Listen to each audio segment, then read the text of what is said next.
Ladies and gentlemen, good day and welcome to the HDFC Life Insurance Company Limited Q4 FY21 earnings conference call.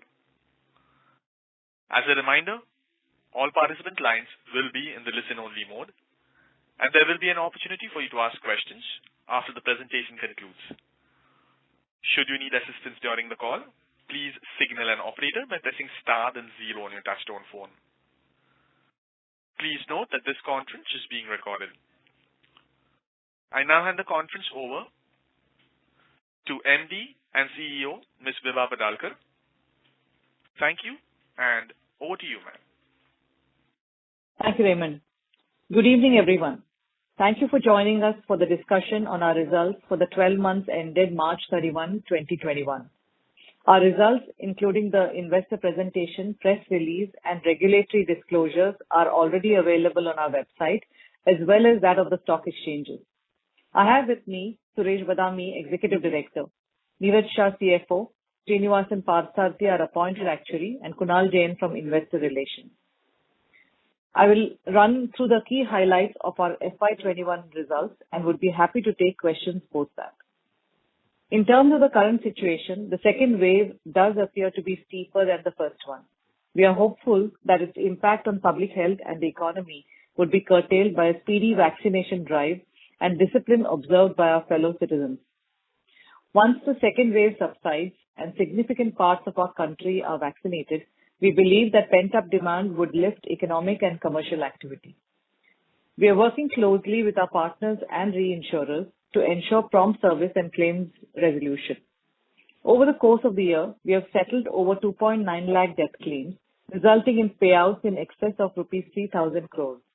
Despite logistical challenges through the year, we insured close to 40 million lives in FY21. Moving on to our business performance. FY21 was a year in which we were able to showcase progressively stronger business performance each quarter, clocking an individual business growth of 40% in Q4. This has been delivered on the back of our proven strategy of adhering to a balanced product mix and diversified distribution whilst leveraging our digital capabilities. We continued on our trajectory of delivering consistent and predictable performance in FY21 while outpacing industry growth. We have recorded a growth of 17% in terms of individual WRP during FY21 on a base of 19% growth in FY20.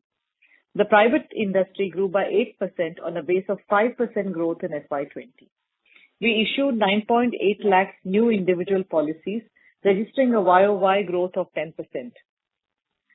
Our market share in terms of individual WRP increased by 130 basis points from 14.2% in FY20 to 15.5% in FY21. Our product mix remains balanced, with non-par savings at 31%, participating products at 34%, and ULIPs at 24%. In FY21, we have once again exhibited our ability to run a calibrated product mix strategy without any single product segment dominating the product portfolio. Our individual and group annuity business saw strong growth of 46%, with annuities contributing about 5% to our individual APE. With a calibrated approach in addressing the long-term opportunity for protection, our individual protection business grew by 4% during the year. While the heightened customer demand in H1 normalized in H2, we saw customer inquiries improve towards the end of the year. We witnessed customers valuing brand comfort, onboarding experience, and claims payment track record as much as, if not more than, price. Supply side considerations such as difficulty in conducting physical medicals, lack of a centralized medical database, underwriting challenges in tier 2, 3 locations become more important as we deepen our reach beyond the top few cities and the salaried customer base. However, we remain confident about the medium to long-term prospects of protection in India on the back of under-penetration, higher awareness, rising affluence, and increasing access to consumer credit. We are seeing encouraging trends in the Credit Protect business on the back of improvement in disbursements, registering growth of 26% in Q4. Our renewal premiums grew by 19% on the back of robust collections in our recently launched long-term savings products, with our 13-month persistency improving from 88% to 90%. While we saw improvement in persistency across various time cohorts in FY21, we remain focused on this metric in light of the evolving situation. Next, on COVID claims. While we have had an overall positive operating variance during the year, we experienced a negative mortality variance primarily on the back of higher than expected COVID claims. This was largely absorbed by the COVID reserve created by us at the start of FY21. Based on our actual experience in FY21 and after factoring in aspects such as latest mortality trends across business and customer segments, as well as geographical spread of COVID 2.0, we have provided for a COVID reserve of rupees 165 crores for FY22. We will continue to review the adequacy of this reserve through the course of FY22. With this approach, we remain confident of our ability to absorb the impact of shocks from one-off events and deliver steady returns with minimal variances through a realistic and disciplined assumption setting approach. At the start of this year and against the backdrop of a pandemic, we had aspired to maintain our new business margins between FY19 and FY20 levels. We are very pleased to report that we have been able to surpass that goal on the back of growth across channels, calibrated product mix, and extracting cost efficiencies. Our full year new business margin was 26.1% against 25.9% last year, with the value of new business at rupees 2,185 crores, implying a growth of 14%.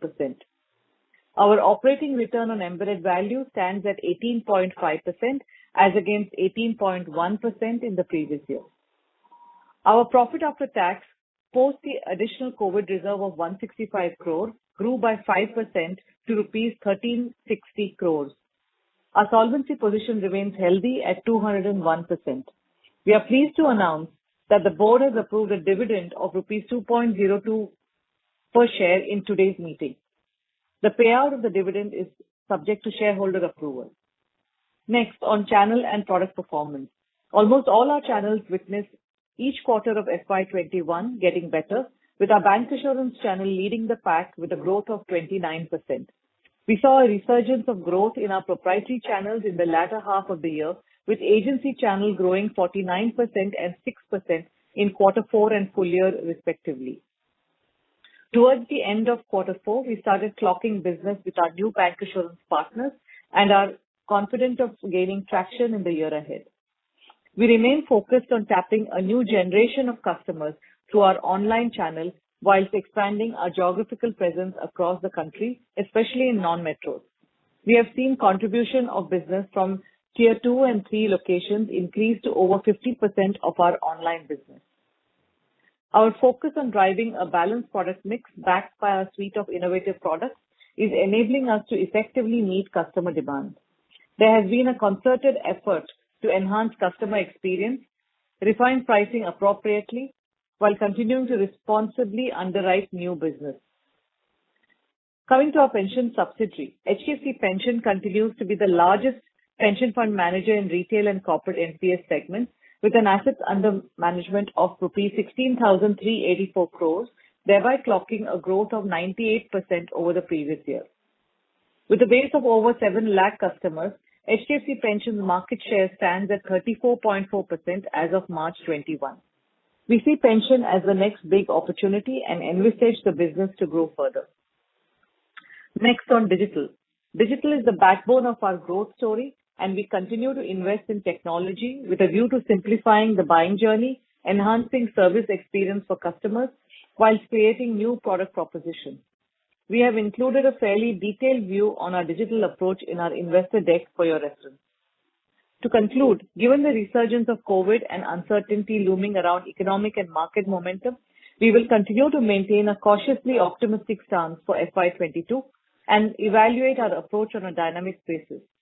We will strive to achieve sustainable new business growth and maintain an upward trajectory on new business margins whilst adhering to a robust risk management approach. We remain sensitive about the health impact and loss of lives due to the current pandemic and continue to prioritize employee, customer, and partner safety. The current pandemic has led to higher awareness around the need for protection and the inadequacy of current insurance coverage. Life insurance has surely emerged as a prominent theme to protect one's family while securing long-term financial goals. To this effect, we take cognizance of our responsibility as an insurer, and we extend our sincere gratitude to all our employees, partners, shareholders, and all of you who have stood with us in these tough times and helped us achieve our objective of being one of the most trusted insurers of choice.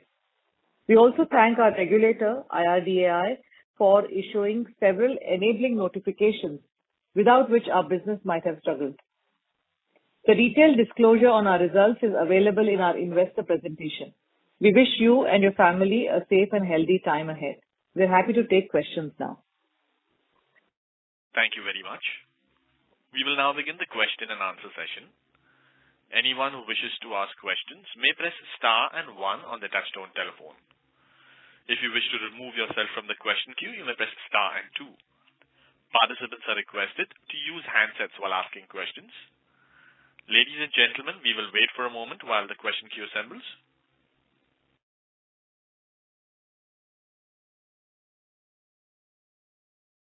To ask questions, please press star and 1.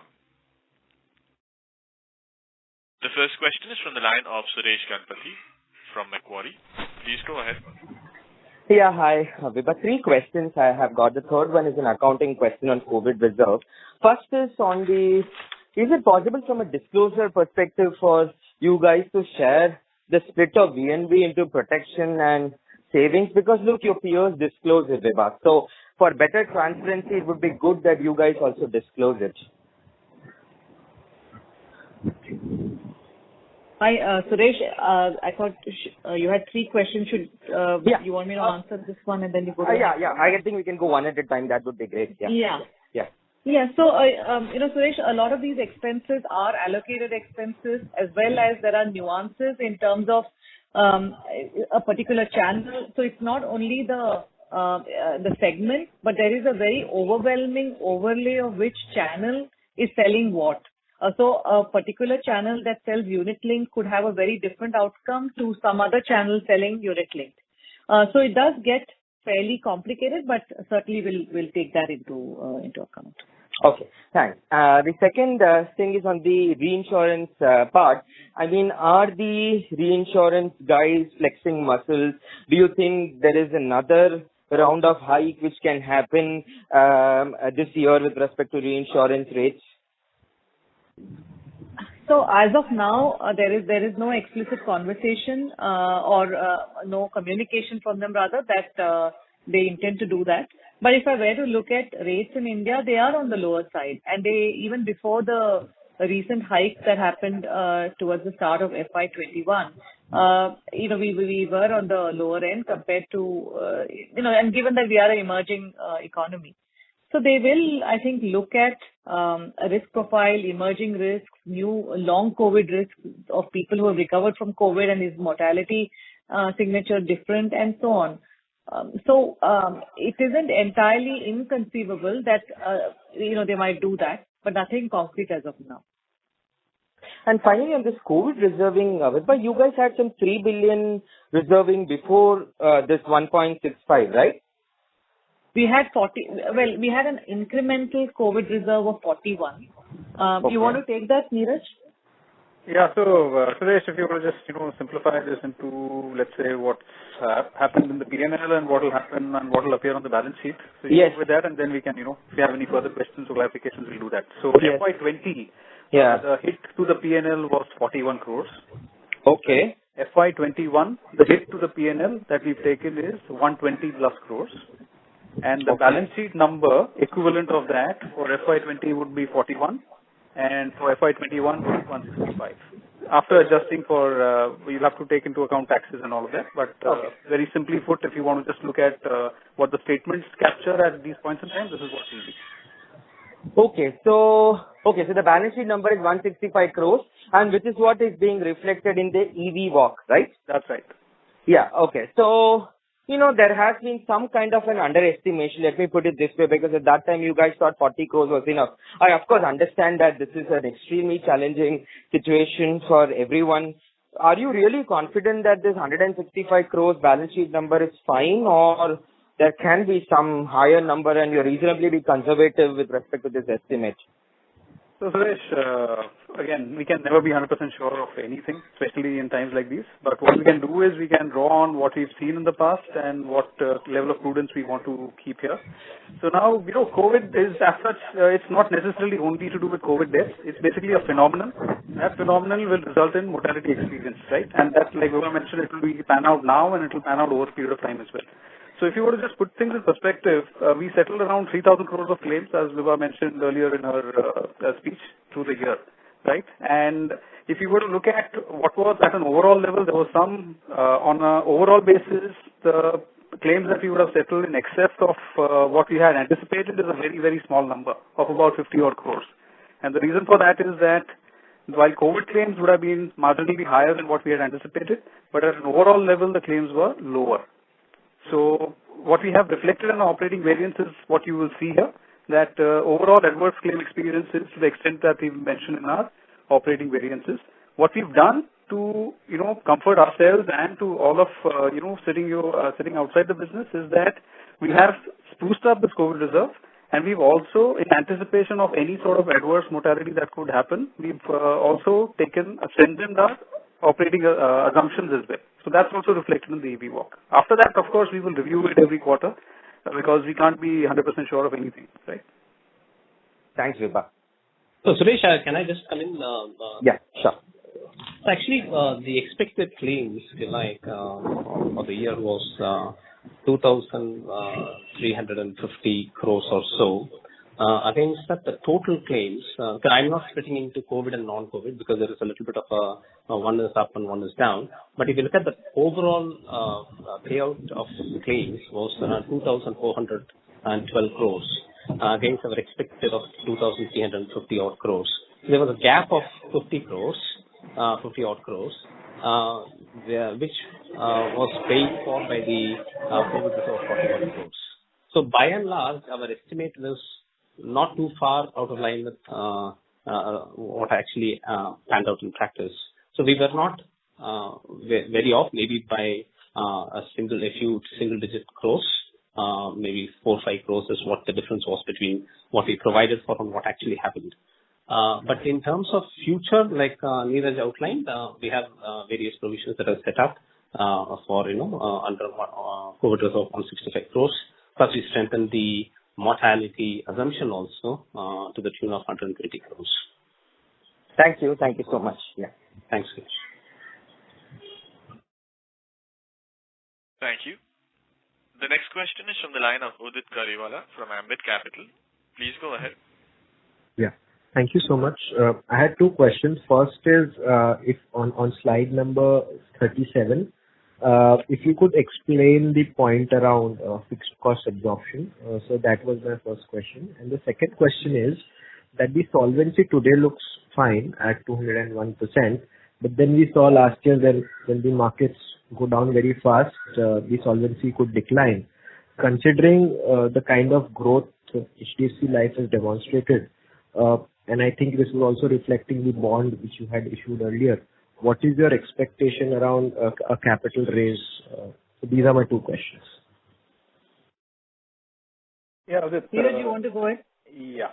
So, Udit, what you see on the VNB walk on slide 37 is basically the impact of each of these elements, both on the VNB as well as on the margin. The negative number that you see here of 47 crores and negative 0.6 is primarily on account of lower volumes on CP. We've had 16-17% growth on the individual business, but we've had a 20% degrowth on CP.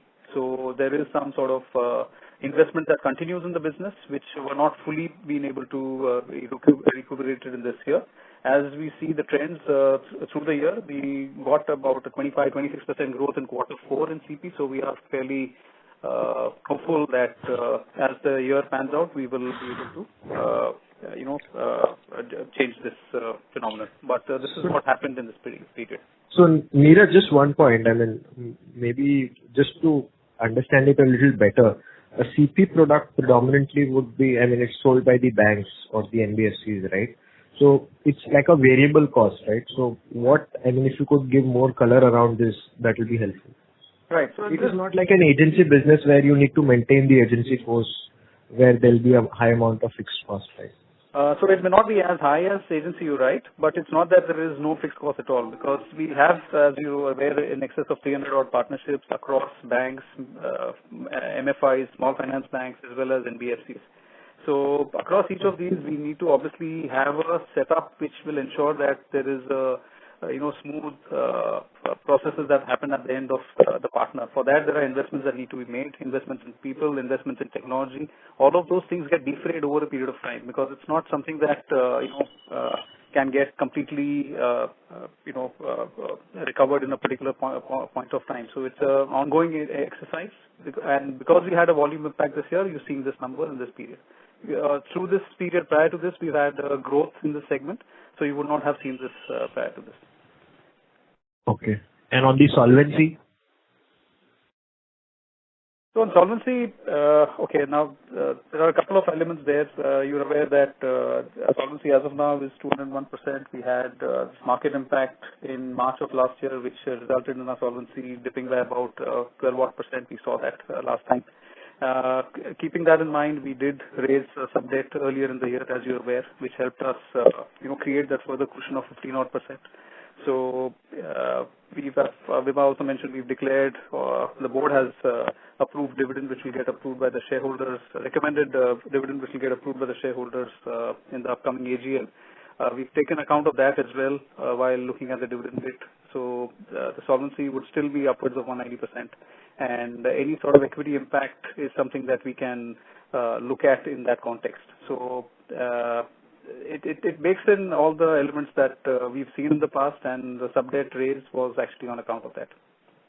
And just one last thing. What is the quantum of incremental sub-debt that you can issue? I'm not talking from the approval point of view, but from the regulatory point of view. So it's actually the same thing really. Now we've, like we mentioned last time, we've maxed out based on the formula that's available in terms of net worth and capital. So we've raised 25% of that. Now only when the equity capital starts or the net worth starts growing in a meaningful manner can we get to a size which makes sense to raise, which will probably happen only a few years down the line. So Okay. Thanks. Thank you. Before we take the next question, we'd like to inform participants that in order that the management is able to address questions from all participants in the conference, please limit your questions to 2 per participant. Should you have a follow-up question, we request you to rejoin the queue. We take the next question from the line of Arav Sangai from VT Capital. Please go ahead. Yeah, hi ma'am. Hope all well at your end, and thanks for taking my question. So I have 2 questions. My first question is on slide 27. There's a slight increase in sensitivity of VNB margin in non-par products. So is there any kind of pressure in selling non-par business, or is there any kind of margin impact in this business, given a lot of players have gotten aggressive in this area? That's the first question. And second question is a broader question on protection. So we have been hearing that India is very underpenetrated from a protection point of view, and this year was kind of an inflection point from a protection point of view again. So first half we did see robust growth in protection, and second half it kind of wavered off a lot. Obviously there was some pent-up demand, but the broader question remains that even after pandemic year, if we see across players on the individual protection basis, ignoring the CP, there's not much of a change in the component of protection from 1 year or 2 years. So do you think the kind of fast protection penetration we anticipated in India, that might not happen, because after 6 months only the kind of slowdown we witnessed in individual protection, that was a lot. So any clarification or any guidance on the protection front, how should we think about it going ahead? Thank you. So I'll answer your second question first, and then leave to Neeraj. I'll hand it over to him. So on the protection bit, even when we grew by 50% in first quarter, you will recall us saying that this is unusual. For us, anything growing by suddenly 50% and very, very sharp rates, apart from something like annuity, which we understand the overall opportunity and why it is growing. We do believe that the opportunity is significant with all the data points put together. However, it will be calibrated. And reason here is it's a little bit more complex than something like annuity because there are also supply side constraints. There are also constraints in terms of very heavy underwriting, both medical and financial. And as we move to different age groups, different geographical customer base, and so on, the underwriting requirements, our level of a good sense as to what does it mean when a certain document is given, and so on, is evolving and largely nascent. That doesn't take away the overall opportunity, but it does slow down growth because as insurers, we also need to understand the risk that we take on our balance sheet and also what the risk that reinsurers take on their balance sheets. And so it will be a more calibrated growth, but I do believe that in the medium term, it will be faster than overall company growth. Neeraj, you want to address the first part? Yeah, on your first question, if you look at the VNB sensitivity, which has increased marginally, that's nothing much to do really with the pricing. It's we continue to be fairly calibrated in the way we price the products. It's just to do with the excess assets that are sitting in the book at the beginning of the period, where the first few premiums that come in are not really matched by the liabilities in that sense. So to do a full cash flow match, there is excess sensitivity that is happening at the beginning of the period because of the excess assets. That is what is being reflected here. As such, from any sort of interest rate movements which are beyond just the parallel shifts, whether it is convexity or slope change, any of those, for that cash flow matching is something that continues to be done, and that's the reason what's causing this excess sensitivity. And to give you comfort, typically in any guaranteed non-par product, you would worry about what happens when interest rates are going down. And if you look at the table here, you'll find that the value only enhances when interest rates go down. That just basically tells you that the book is fairly well hedged, and there is no risk really coming from a downward movement in interest rate. And also, the excess sensitivity is something that we can easily take care of by putting the excess cash, just in overnight paper rather than investing it in bonds. But the yield, we do not believe there is any reason to give up that yield that we can get by actually investing in these assets in bonds rather than putting it in treasury. So that's basically the reason for this. Nothing much to do with pricing at all. And just a follow-up question on the protection. So last quarter we had introduced a kind of a ROP product in the protection. So do you think that insurance becomes a little expensive in India because obviously we have less data compared to a lot of other nations? So this share of ROP products will naturally increase in India across time, and we might see going ahead this becoming a more dominant portion of the protection portfolio of all our companies. So we believe in really selling policies that customers want, what is pull of the market, and whether we are able to satisfy that pull. I don't think we want to take a purist approach to say that I will only sell what I think you should be buying.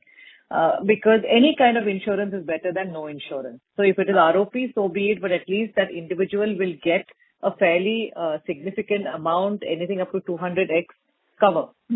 So that's our philosophy. And this year it's still relatively lesser, which is sub about 1/4 of our business. But could we see this increasing? Perhaps we could. It's again that classic argument about, one should unbundle an insurance savings product and buy terms separately and put your savings into fixed deposits or mutual funds and so on. And that's where our philosophy comes in to say that if someone is looking for a bundle solution or someone will not buy anything unless you give his money back, then at least he has this. So yes, I think hopefully I've answered your question. Right, ma'am. Thank you so much, and all the very best. Thank you. Thank you. The next question is from the line of Sanket Godha from Spark Capital. Please go ahead. Yeah, thanks for the opportunity.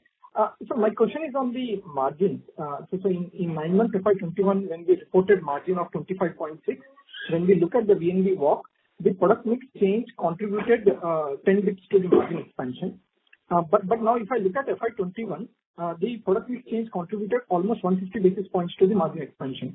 I know the opening numbers are a little different, but still if I factor in that, it is an 80-90 basis improvement in the VNB margin because of the product mix change. But if I look at the overall product mix, it has significantly not changed compared to 9 months FY21 and FY21. Maybe except for the fact that group protection has gone up and individual protection has come down. So just wanted to understand what led to product mix change, almost like a 50 basis point sequential improvement in the VNB margin. Is it safe to assume right now that in individual protection, because of reinsurance rate hardening, group protection business has become much more profitable than individual protection, and therefore the margins have moved positively? Srini, you want to take that? Yeah, sure. So Sanket, you're right. There is a shift towards group protection in the last quarter because primarily on account of disbursements, the NBFCs and other financial institutions are coming back. So that has led to a growth in the group protection in the last quarter. In fact, it grew by 26% on the standalone Q4 quarter. So that is certainly sort of a profitable business that has added to the increase in the margin in the last quarter. So maybe if I look at from fourth quarter perspective, then the group protection margins maybe seems to be better than the individual protection because overall protection remains broadly same.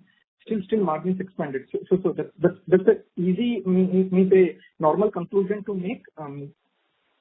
Actually, the fourth quarter individual protection margin also is slightly higher because, as you would know, the reinsurance transition took place in the first quarter of the fiscal. So the first quarter business is a little bit blend of the old regime and the new regime. So it was a little bit transitionary phase.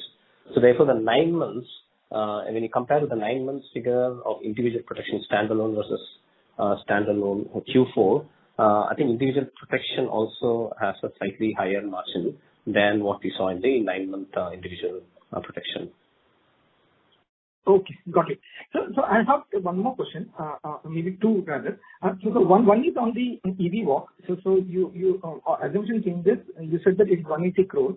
So out of which 124 crore incremental what you provided towards COVID, how explains that partially that part, but what residual 60 or 55, 56 odd crores is due to what reason? That's the one question I had. And second question is with respect to COVID death claims. Means you said that that around means I was looking at the data in FY20. We paid almost 2.8 lakh death claims last year, which was 2,300 crores of payout. In the current year, we made 2.9 lakh claims, and then the payout is around 3,000 crores. And the difference is around 700 odd crores. So given probably we were more group heavy last year compared to what we are now, the mortality experience in a group business would be significantly different from individual business, maybe worse rather in group. So just wanted to understand that this 700 crores growth in the, despite number of claims remaining broadly constant, the growth in 700 crores of death claims is largely due to COVID. And probably you can see in the second surge when the numbers reported would be higher, we can see a significant negative number coming in, or 165 crores, means repeating myself, 165 crores or incremental 124 could be good enough to absorb it.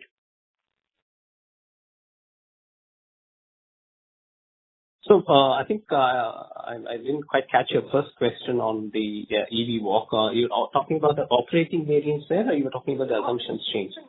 Assumption change, which is 180 crores, minus 180 crores in the EV walk. So out of which assumption change of incremental 124 crores is explained by additional COVID provisioning. So just wanted to understand minus 56 crores is due to what? That's the first question I had. In the page number 10 or slide number 10, if I see 180 crores, 1.8 billion rupees is the negative operating assumption change, and incremental. Last year we provided 41 crores, now we provided 165 crores. So the balance 56 crores, 124 crores is because of COVID. What is the rest amount of around 56 crores coming from? So this is the positive variance due to expenses and persistency. No, I'm not speaking about operating variance, sir. I was speaking about change in operating assumptions, which is red color minus 180 crores.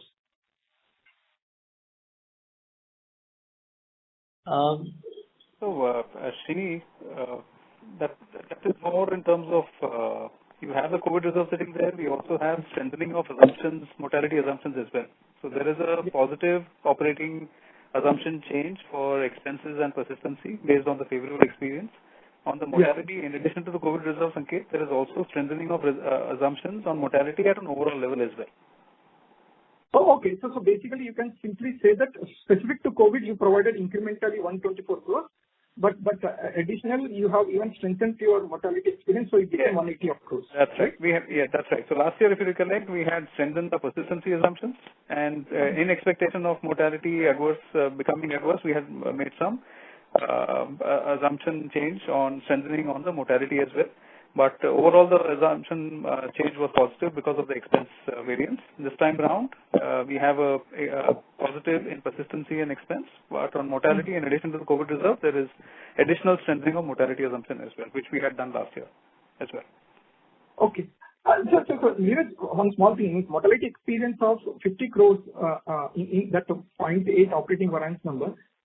So should we believe that protection margins, which we were anticipating in historical years, have got a little bit impacted because your experience is coming little different from what you have initially baked in while calculating EV or VNB of previous years? To the extent of the negative operating variance that we have just disclosed, yes. To the extent of that, yes. And that's the reason why we have actually strengthened our assumptions further so that we factor that into a prospective VNB as we write new business. So 26.1 considers that additional mortality negative experience here, right? Of course. Okay. And finally, if you can clarify on the death claims, because I was just looking into public disclosure, I realized that we paid almost 2.8 lakh claims last year, and we paid death claims of 2,300 crores. Today, this year, we have paid 2.9 lakh claims, and we have paid around 3,000 crores. And actually, product mix have moved in favor of individual rather than group from incremental business point of view. So just wanted to understand this additional 700 crores seems to be little higher. Is it are we experiencing relatively higher death or our mortality experience could be higher than what we have actually anticipating?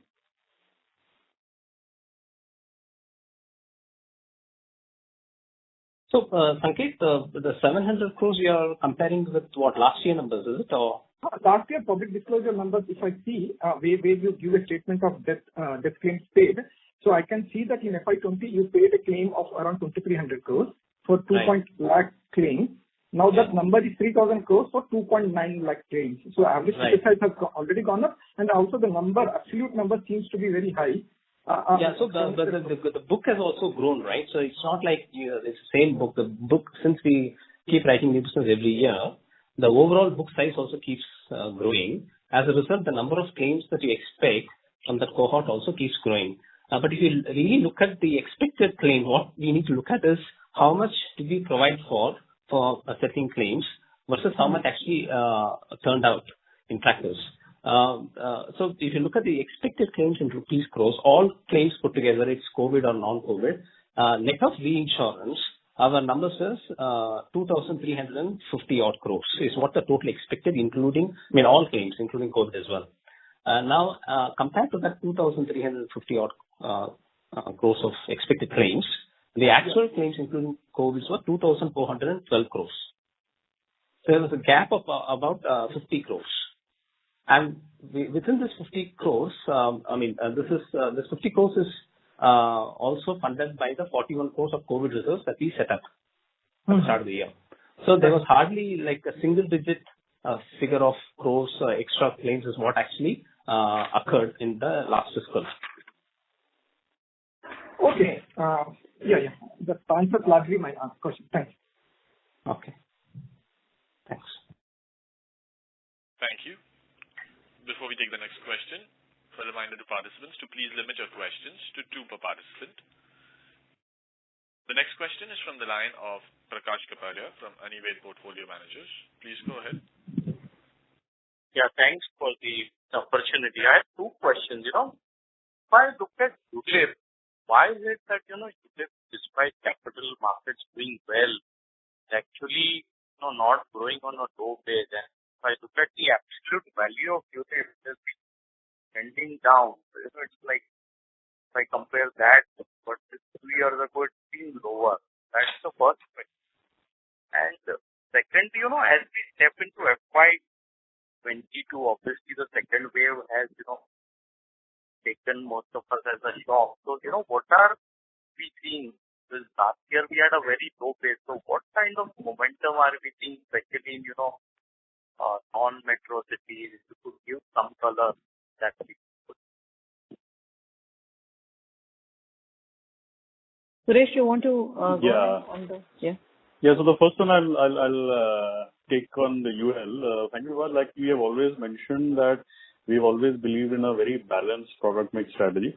I think the idea is not to skew our overall product mix either to a non-par or to a par or to a UL. Term and annuity will remain focused as long as in term we write good quality business. So it's actually been a fairly conscious strategy for us to be able to drive the product mix the way we wanted. We want, like we had mentioned earlier, the idea was to ensure that every channel of ours is profitable. We fully understand what you're saying, that the markets are large. There is a huge opportunity on UL, on term, on par. But what we are trying to make sure is to say that, look, first we look at what the customer is wanting. If, let's say, we also look at the quality of the business and, what is it that we are looking at in UL, because in some of the products of UL, it is important that we drive high persistency, like in all other products. So we have been selective in terms of, what kind of product mix should we be driving through each of the channels, because we want at a channel level a certain profitability, ensuring the customer meets his requirement and we sell a right sell so that overall over a period of time his persistency is also very good. So I don't think it is the fact that we are not driving UL, and like I said, as compared to some of the other products, UL profitability is slightly lower. So to ensure that we maintain a good mix between margins, top line growth, quality of business, all of that is what we have been kind of treading, and that gets reviewed across our product committees, across our channel efficiencies, across, customer level CSAT, all of that. So I don't see really too much of a concern to say UL is coming down. Yes, if we want, we can grow UL higher. But then again, we want to make sure that our overall NBMs remain the way we want it. We want our channels to remain profitable and as well as persistency. So that's broadly our strategy on the... I was, trying to understand, because, there is something called base effect and it's been few years. So is there some channel resistance or, banca channel or, some other channel? No, not really. Actually, it's what we have been looking at from a customer perspective. It's also looking at where we will open up. Frankly, it's also a question of how we train our people, which product we want them to go into the market with. It depends, like our strategy from partner to partner. There are certain banca partners who are more comfortable doing a product strategy which is more skewed towards traditional product. There are some customers who are okay with the UL because they believe they don't want to run the customer issues in tomorrow if the market becomes a little volatile. So we work very closely with HDFC Bank, all the other banca partners to ensure that, look, we fix our strategy on UL accordingly. In agency also, I think there's a very select set of agents we work through on UL, where we say that, okay, fine, we are willing to work with you because we have seen good quality business and where the customer also understands the product better. Because we just don't want to sell UL to customers who can't take the risk down the line. So that's broadly the UL strategy. So it's not that, look, there is a resistance. We can grow. Frankly, at our end, annuity is the largest market, like how we had mentioned, simple product, no missell, everybody understands we can grow it. Term also, it's been a very calibrated approach. Frankly, you don't want to go into term in a manner where tomorrow either you're leading to higher mortality or you're getting into segments where you're taking higher risk. So that is something that we have been watching on. So I don't see a concern. I think it's up to us to decide how the overall mix should remain. And frankly, right now we are operating at a very comfort level of 25 to 30 on UL, 30 to 35 on par, 30 to 35 on non-par and term. Term, yes, if it can increase without us taking higher risk, we would be happier. Sorry. Second part, if you can comment on, as we are stepping into the... Sorry, could not hear you very well. Yeah. As we are, stepping in FY22 last year at a very low base. So what are the, ground reality, especially in, non-metro cities, and what challenges are we facing because of the pandemic? So, So when you look, let go me ahead, answer. Suresh. Yeah. Yeah, I'll go ahead. See, frankly, it's not that it's a lower base. I think we've done fairly well even in terms of our year-on-year growth. I know the industry has had a low base, but if you look at our 2-year CAGR, we have done fairly well on, and the market share has increased. So last year saw a good base, and even by the time we have ended this year on individual EPI, we have grown fairly well. Right. So I do think that as compared to the rest of the industry, we have a more of a base effect where we are higher on the base. Having said that, we believe our opportunity is higher and will continue to grow. On the specific questions on, how do we go back and expand into some of the other markets? Look, we are watching the situation very closely, both across metro as well as some of these smaller locations. We are looking at, what is happening in terms of trends in certain states and certain geographies, and we will take a call in terms of how aggressive or how conservative we want to be in each of these markets. Our approach to actually reaching out to the smaller geographies has been multifold. One, primarily, we are looking at banker partners who are reaching out to different geographies. So while, some large partners like HDFC Bank are anyway doing a rural expansion and have a tier 3, tier 4 strategy, we are happy to ride with them. Similarly, what we have done is we have gone back and partnered with a lot of other partners like Ujjivan, Equitas, Utkarsh, Bandhan, who are respectively very strong in some of the tier 2, tier 3 markets. Our agency and direct are limited to certain larger cities, but there again, we are looking at how do we go into these markets. So the way we look at it, these markets are also growing decently fast. There's a lot of under-penetration which is there in terms of insurance, both on protection as well as savings. So as long as we have a good partner to work with, we are able to write the right quality of business, we'll be happy to grow even in these markets. Understood. Thank you. Thank you.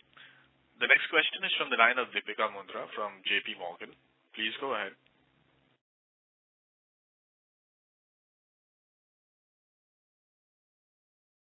Ms. Deepika Mundra from JP Morgan, you may go ahead with the question. Hi. Yes, thank you. Good evening, everyone.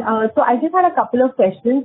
Firstly, on the VNB walk, in the fourth quarter, expense transition also seems to be negative, despite the bounce back in CP as well as in overall APE. So anything related to commissions or anything on the distribution side where expenses are essentially going up? My second question is on the savings business. Last couple of years have been great for the company.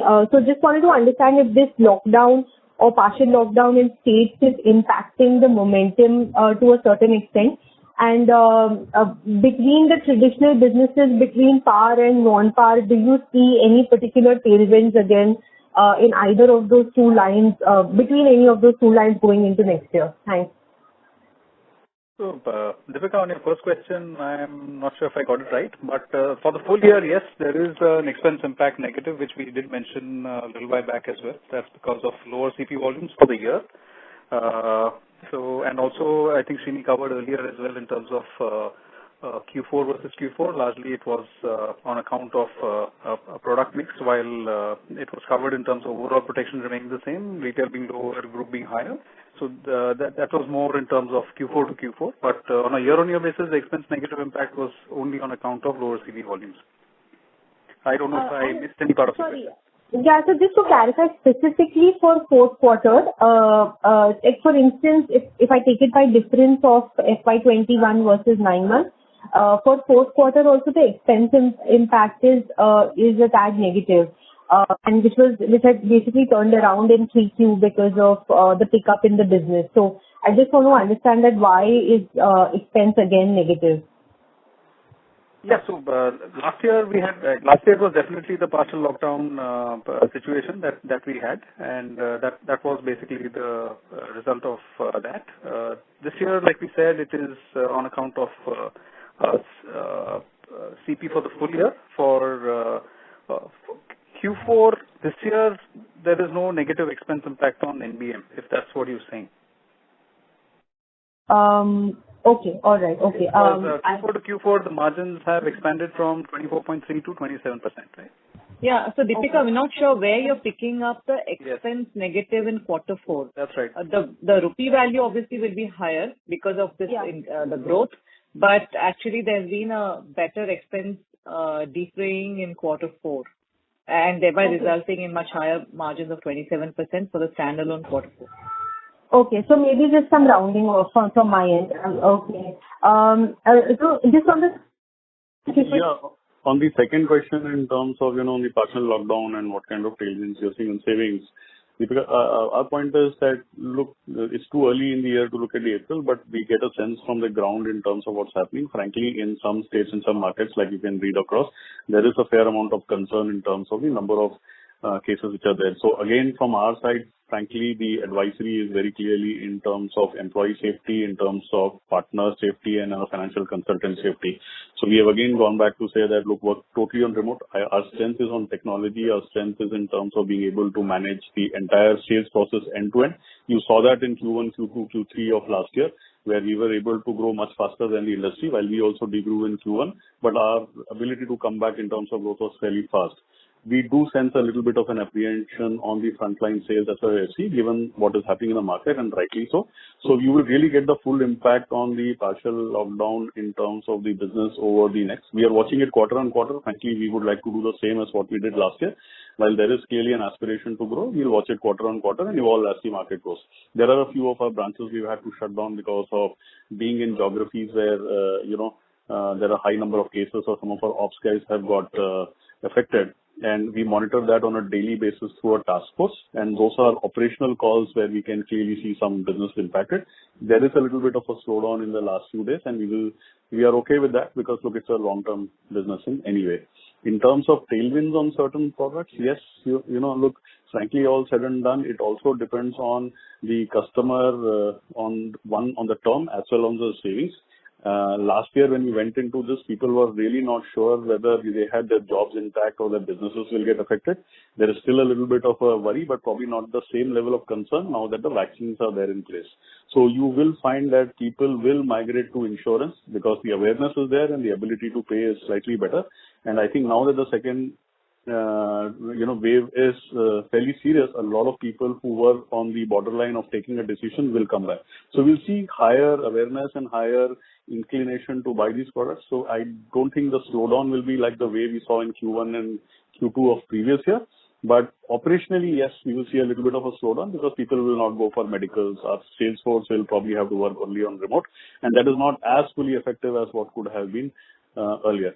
But I would say H1 would probably be marginally better. Very difficult to predict. We'll have to wait and watch for the next 1 or 2 months. Savings products will, I think, clearly do well because, look, people do realize that they need to invest in insurance for a long period of time. There are some fantastic products from our side on the non-par and par side, which are competing with many other asset classes, given what kind of rates are in the market.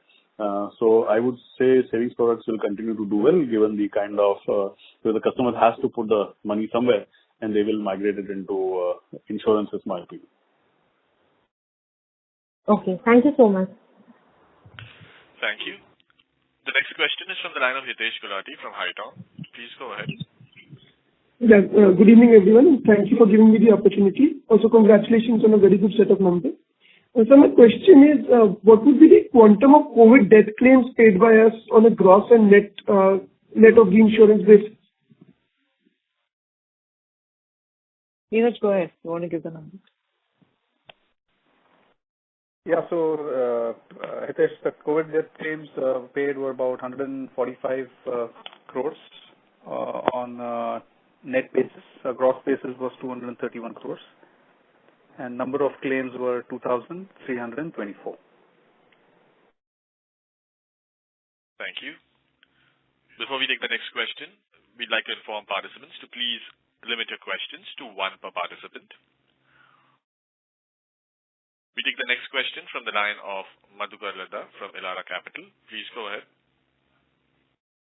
Hi, good evening, everyone. Thank you for taking my questions and congratulations on a great set of numbers.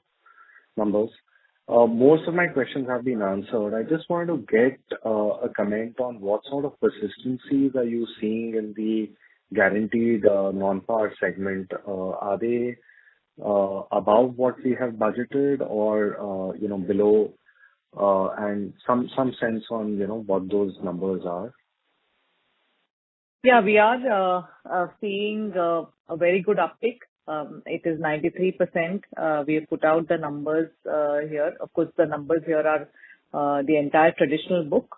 But yeah, non-par book also has positively surprised us.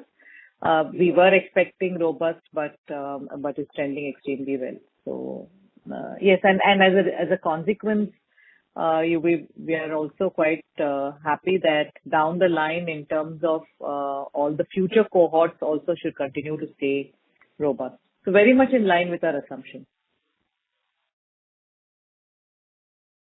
Thank you. The next question is from the line of Nischint Chawathe from Kotak Securities.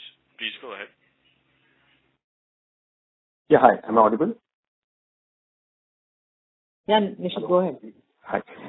Just trying to understand, if I look at the effective unwinding rate, that seems to have gone up in FY21 versus FY20. So just trying to understand, is there a specific reason for the same? Srini, you want to answer that? Yeah. So last year in FY20, since the markets were falling, we were a little bit extra cautious, since the pandemic started, or at least the lockdown started mid-March, late March, and we were a little bit worried about the economic impact, and as a result, we to be extra conservative, we reduced our expected return assumptions or the unwind assumptions. But since at the start of this year we saw markets rallying, sharply, we had recalibrated the expected returns assumptions to 8.4%. That is unwind rate, which we have kept constant all through the year. So you'll see that this 8.4% this year has not been one-off, but it's been there for the last 4 quarters. Thank you. The next question is from the line of Mayank Bukrediwala from Franklin Templeton. Please go ahead. Hey, hi Vibha. Thanks for taking my question. I have 3 questions, all based on your distribution channels. First one is on the bank, very strong growth this year. How much of that growth is from HDFC Bank? And, in a pandemic year like this, what's really driving such a strong growth on the banker channel? Second, the direct business, which was doing so well for the last 4 or 5 years, seems shade weaker compared to other channels this year. So, any color on why that has happened on the direct channel this particular year? And last, on the agency channel, what is your sense of the incremental growth that you can deliver on the agency channel versus the incremental investment you have to put into the pyramid? As in, for the same fixed cost on agency right now, how much more growth can we juice out over there? So I have these 3 questions. So I'll take that. Yeah, go ahead. So, I'll quickly answer on the bank first. Yes, frankly, this year has been good on the bancassurance across all our partners. We have seen a fairly decent growth Y-on-Y, especially from HDFC Bank. I think they have primarily done very well.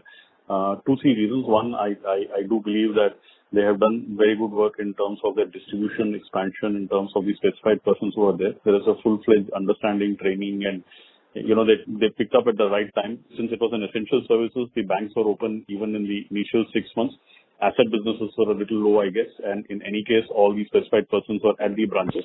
So all the customers who reached out were converted both on savings as well as for term product. So we didn't really see a slowdown both on the savings as well as on the term. HDFC Bank has done very well for us. So have some of the other banks who are expanding. People like IDFC have also grown Y-on-Y. So even though we had multi-tie coming in some of our partners this year, our overall Y-on-Y growth from all banker partners has been fairly good.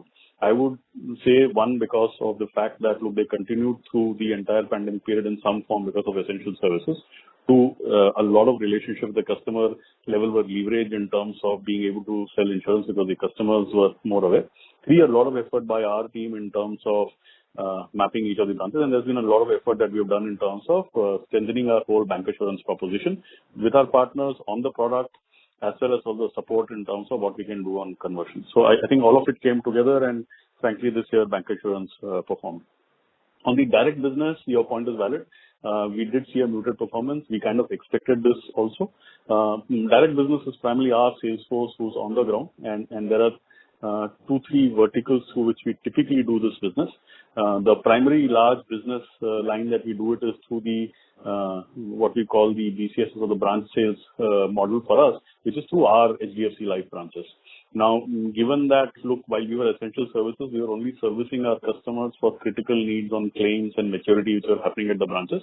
The footfalls are lower, and it is not like a high banking transaction kind of a branch. So when the footfalls are lower, that particular channel for the first half of the year, slowed down in terms of its numbers. Similarly, a lot of the other frontline were working on customers that they worked with directly in the market. They were also advised to stay at home and not go out. So for the first 6 months, our direct channel saw a slowdown. But as you see, as things opened up in Q3 and Q4, our quarter-wise growth was quite sequential even in direct, and they ended flat. So while there was a huge degrowth given the fact that the direct business was just not available in H1, H2 was fairly decent, and we do believe that depending on the situation, we will again come back in terms of the various avenues of direct business that we are looking at. But the year was affected in direct. On your third question on agency, in terms of what kind of incremental growth we can expect by putting in the same amount of money as compared to something else. Look, the way we look at agency is slightly different. We are one of the few most profitable agencies in the industry. Secondly, the quality of our agency business is very, very good. It has one of the highest persistencies in the market. And over the last few years, we have been growing that fairly fast. We do see an advantage in an agency business in some sense because it's proprietary to us. There is a huge amount of effort that we can put in terms of recruiting new financial consultants. There's a very clear strategy in recruiting active and high quality consultants. There is also a fact that we can train them better. And 3, they are much more loyal to us for a very, very long period of time. Given for many of them, it's their primary source of business. So as long as they associate with a brand like HDFC, they stay with us for multiple years. Some of us maybe have been here for 7-8 years, but there are financial consultants who have been with us for 20 years. So we are investing in that business more at a strategic call. We do get fairly good returns also. It is not that the agency productivity is lower. We have to manage the cost of acquisition in agency channel to make it profitable. But frankly, the term business and the product mix that the agency channel is able to deliver for us makes it fast growing as well as profitable. So we are heavily invested into the agency channel. I want to make a couple of more points and add to what Suresh has just said. Mayank, if you look at our slide 18 of our presentation and direct channel, you will notice that our annuity business has gone up very significantly, being sold through direct channel. And annuity, as you know, is a single premium. And so we are turning the wheels in our direct channel wherein they can directly sell annuities and focus on that.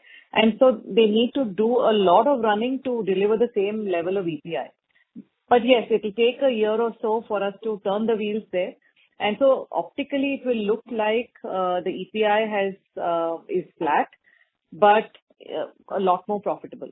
That is point one as far as the direct. Also, you will notice that the unit-linked business has been curtailed quite significantly by 400 basis points. So that too, in a way, their wings have been clipped. If they were allowed to do and pretty much sell whatever they can sell or want to sell, perhaps that growth would have been more than what we ended up with. So we are going through a bit of a change management in the direct channel. As far as agency is concerned, we remain extremely all the reasons that Suresh mentioned, and also to add that if you look at term, post online channel, it is the highest in terms of the term share at trending anything between 11-12 odd %. So we do see a lot of potential for us to continue to do that, and also in some of the other emerging markets, you do find that agency channel is very well placed to sell more and more of protection because of their deep and continued relationships at a family level. And so that gives us the leverage to, the more protection that they sell, it gives us the leverage to plow it back into the agency channel and start becoming a fulfilling prophecy, if you like, of being able to fund their own growth. So, agency grew on a fairly high base. So even though we had a fairly good growth last year, even then we managed to do a fail. So you have to look at it from that perspective. In a COVID year, they've grown despite a very high base. Even on Banca, for instance, while our growth primarily came from HDFC Bank, some of our new partners like Bandhan, delivered very well for us. And now we have Yes Bank, we have SBI Caps. Quite a few of these new partners who are looking at, where we can see similar growth which can come in the following year. Yeah, to that point, and maybe the final point, if you look at a 2-year CAGR of agency channel, it's been about 19%. And a 2-year CAGR of our bancassurance channel has been about 15%. So 1 year, because of some COVID specifics of not being able to meet in person, looks a little bit muted at about 6%. But if you look at a slightly longer horizon of 24 months, they've done exceptionally well. Thank you. The next question is from the line of Ajox Frederick from B&K Securities. Please go ahead. Thanks for the opportunity. Sir, you have strengthened the mortality variance. Have you strengthened your base assumption itself? And if you have done so, are you factoring in words of impact in the general population of India because of COVID? Yeah, so I'll take this question. So we don't know what is the medium-term or long-term impact of COVID going to be. So just to be erring on the side of caution, we thought we'll take more sort of a shift in the trend level mortality as well, in addition to the one-off reserves that we talked about earlier.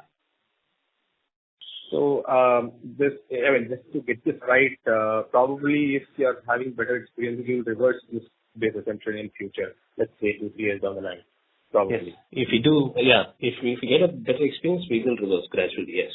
But we don't know because there is something called long COVID, and we don't know how the actual is going to pan out over the next 2-3 years. But yes, if it does turn out favorable, we will reverse these strengthening. Okay, sir. Sir, and you have increased the IRRs of Sanchay Plus, and we are, slightly above the comfortable range, probably 35% or below. Is 40% and it's still comfortable for us on non-par side? Sorry, IRR, or can you repeat? Your voice was not very audible to me. No, during the quarter, we have seen the IRR or the return of Sanchay Plus products going up. And our mix also is pretty close to 40% on non-par side.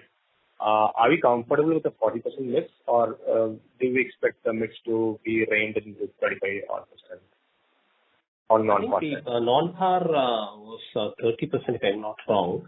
I don't think it was 40%.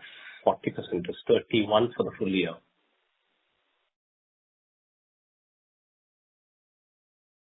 Last year it was 40. This year it's 30. Hello?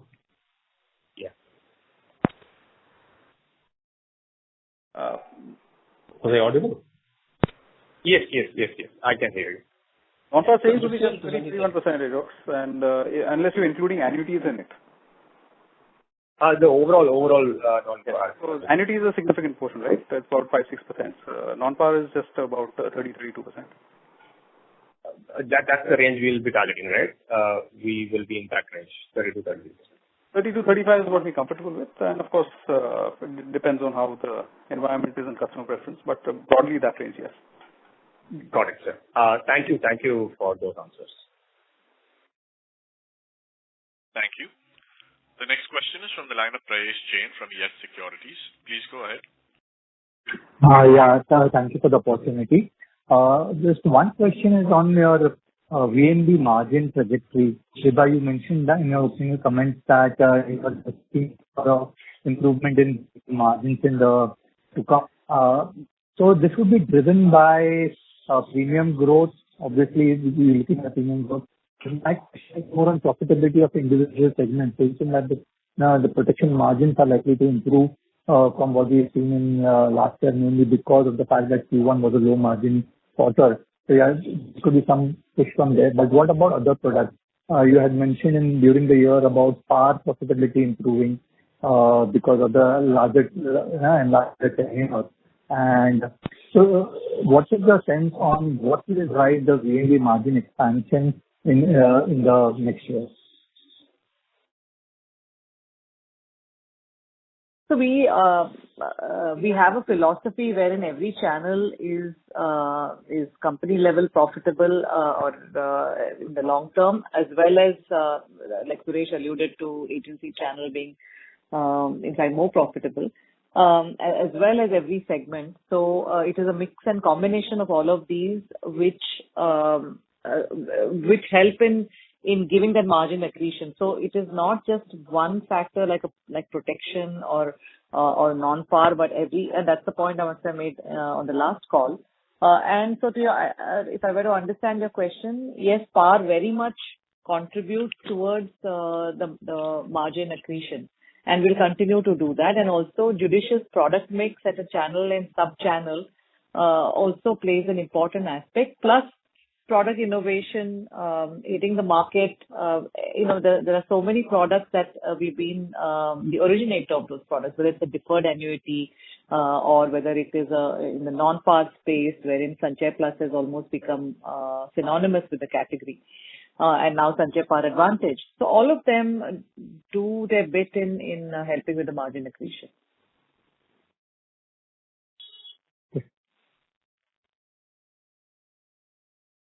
Thank you. The next question is from the line of Nawaz from Dalal & Broacha. Please go ahead.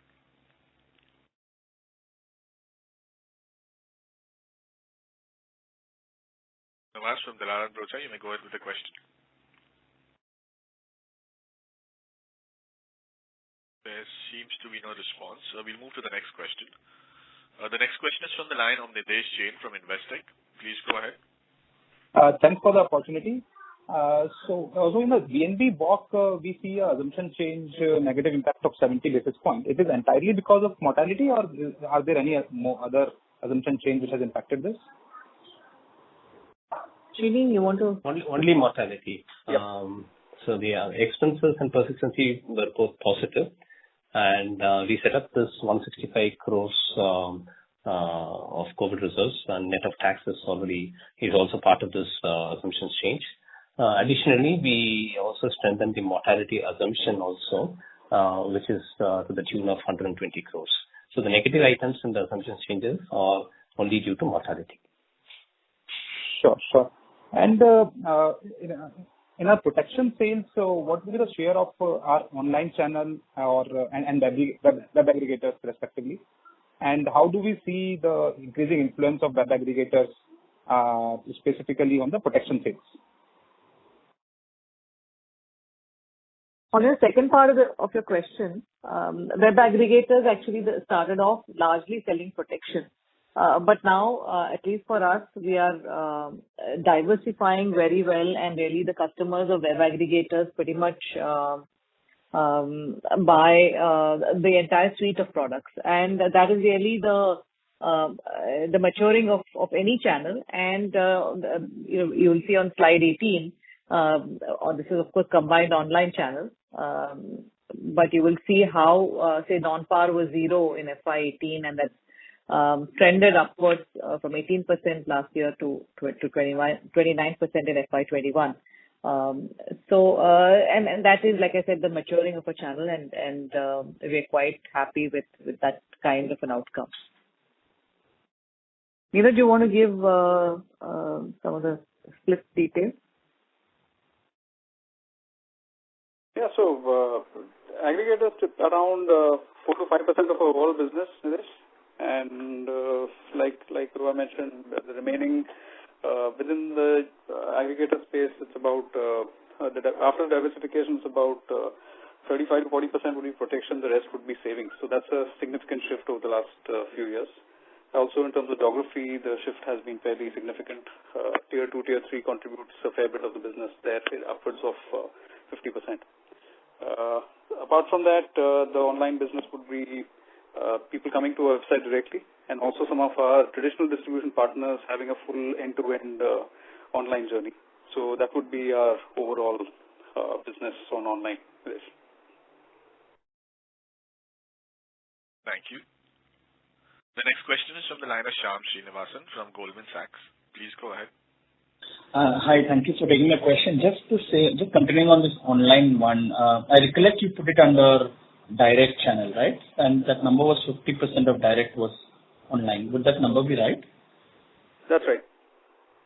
Yeah, so just looking at the growth, then direct has not grown. So I remember you told the challenges around direct from an employee perspective first 2 quarters, but online should have ideally grown, right? So a little surprising that that percentage is not increased vis-a-vis fiscal 20. Yeah, so Suresh spoke about the offline channel. On the online side, we've had, if you recollect, in quarter one, we had that was really the only channel that grew online because of this whole lockdown situation, face-to-face not being possible. While we had the tools, we still had to get everything in place in terms of getting the customer ready to speak to us. And online was the only channel really which the customer kind of sought us out, or working through aggregators and some of the other distribution channels. But as the time progressed, we saw that the face-to-face model started coming back, a hybrid model of distribution started coming back. And online by itself, we saw, if you look at the trends in Google search, they started normalizing through the year, because initially everything was driven by this whole fear psychosis and the need for protection, which we saw a growth of 50% in quarter one, which started normalizing through the rest of the year. And that coincided with that effect as well for online. And if you were to look at relatively how within the online searches on Google, what has been the case with HDFC Life, it has been at the top of the charts in terms of what people are really searching for when looking at a specific brand. But in terms of how things have panned along the way, it's been more a hybrid model using a combination of digital as well as face-to-face to give people comfort and confidence around some of these aspects of business. And we also mentioned the change in mix, right? Initially, which was only protection a few years back, is now a combination of savings and protection. So within the two segments, there is a difference. Savings has definitely grown. It's just that protection, which is something that has slowed down in the second half of the year. So overall, that is basically the impact. And market share within aggregators is it's protected, very similar to where we were same time last year. Thank you. We have one last question in queue. We take the last question from the line of Rishi Jhunjhunwala from IIFL. Please go ahead. Yeah, thanks for the opportunity. Just one question.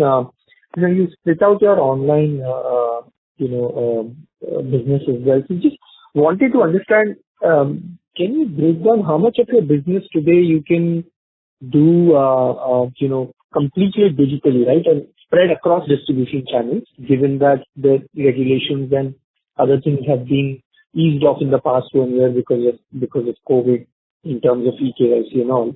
And secondly, in the online channel, why is it that we are, either not able to or not selling par at all? Rishi, just to add, I think, look, if you could leave aside the customer going for the medical, the way we have invested in building our processes, we can do all our business digitally. Whether it's through the agency channel, whether it's through the broking channel, of course, or the online net banking clearly, but ideally we can do the end-to-end without actually meeting the customer front. We spoke about Wise as a platform last time. Our entire application submission process, payment process, FR submission, medical appointment setup, everything can be done digitally.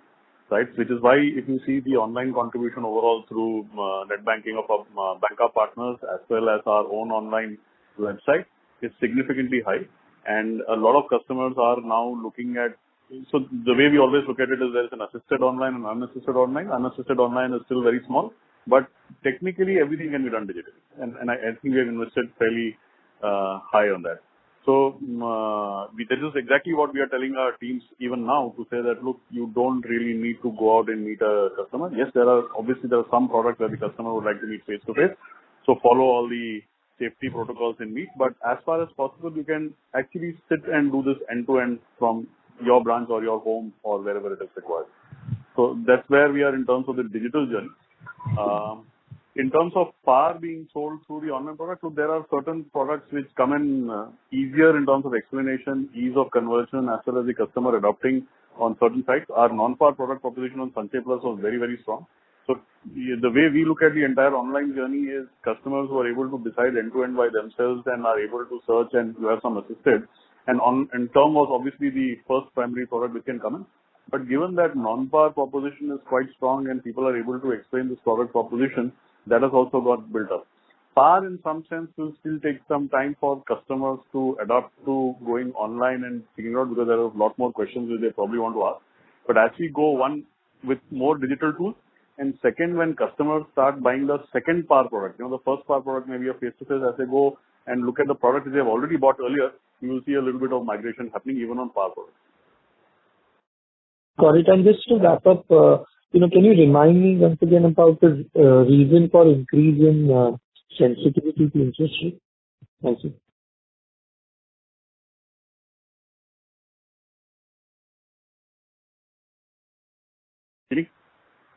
Yeah. So the sensitivity increase is mainly due to the excess assets or the expected profits that will come when you write a policy. So what happens is every policy has got an inbuilt profit loading in it. So that profit, as you hedge all the liability cash flows, what you are left with that is unhedged is the profit cash flows. And as you grow, as the scale grows, that surplus or the excess assets that we have, which is not required to meet any liability cash flows, that excess assets keep growing. And that is like a shareholder fund, if you like, which doesn't have a matching liability cash flow. So this excess cash flow will be sensitive. And if you look at the sensitivity signs, it is actually counter to what you might expect. So in non-PAR particularly, the risk is actually interest rates falling. Since these excess assets are there without any matching liability cash flows, when the interest rates go down, it actually, the EV goes up and vice versa when interest rates go up. So it is really not a risk of interest rates falling. So it behaves more like any other fund which doesn't have a matching liability cash flow. So that's why as the business grows in size, excess assets also grow in size. And as a result, the sensitivities also will keep going up. I hope that answers the question. Yes, thank you so much. Thank you very much. That was the last question in queue. I would now like to hand the conference back to Ms. Vibha Padalkar for closing comments. Thank you. The detailed disclosure on our results is available in our investor presentation. We would like to thank all of you for participating in our results call. Stay safe. Good evening. Thank you very much. On behalf of HDFC Life Insurance Company Limited, that concludes the conference. Thank you for joining us, ladies and gentlemen. You may now disconnect your lines.